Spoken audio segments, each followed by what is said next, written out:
அனைவருக்கும் வணக்கம். இன்னைக்கு பார்த்தீங்கன்னா, நம்ப ஒரு ஃப்ளாட்ல இருப்போம். இல்லன்னா ஒரு இண்டிவிஜுவல் வீட்ல இருப்போம். இல்ல ஒரு கிராமத்தில வசிப்போம். பொதுவா சிட்டில பார்த்தீங்கன்னா, அடுத்த ஃப்ளாட்ல அதாவது அடுத்த ரூம்ல என்ன நடக்குதுன்னு நமக்கு தெரியாது. அவங்களுடைய கஷ்டம் என்னன்னு தெரியாது. கிராமத்தில ஈஸியா தெரிஞ்சிரும். யார் யாரு எவ்வளோ கஷ்டப்படுறாங்க, என்ன நடந்தது, ஒரு துயர சம்பவம் நடந்தா அத பத்தி தெரிஞ்சிரும். ஆனா ஒரு சிட்டிக்குள்ள வந்து அது தெரியாது.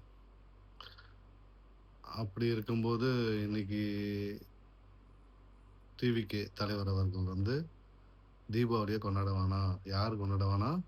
டிவிக்கே தொண்டர்கள், கட்சியில இருக்கவங்க கொண்டாட வேணாம். ஏன்னா, இறந்து போனவங்கள தன்னுடைய சொந்தமா நெனைக்கணும்.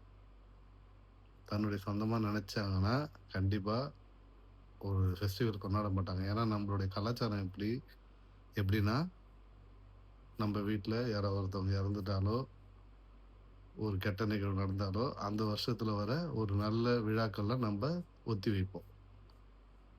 இது வந்து ஒரு நல்ல விஷயம்.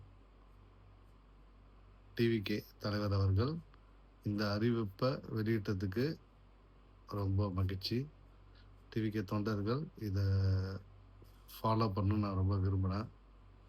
இன்னொரு கேள்வி, தமிழ்நாட்டு முதல்வர் இவ்ளோ பேர் இறந்திருக்காங்க. ஒரு துயர சம்பவம் நடந்திருக்கு.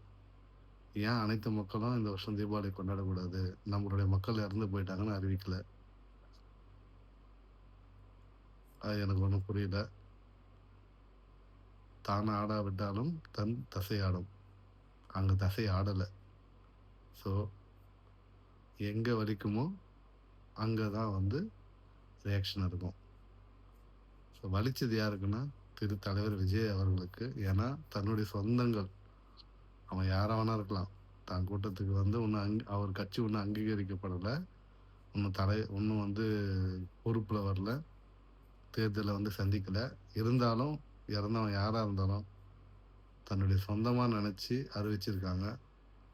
மற்ற கட்சியினரோ யாருமே இத அறிவிப்ப வெளியிடல. திரு தாவேகா கட்சிக்கு என்னுடைய வாழ்த்துக்கள்.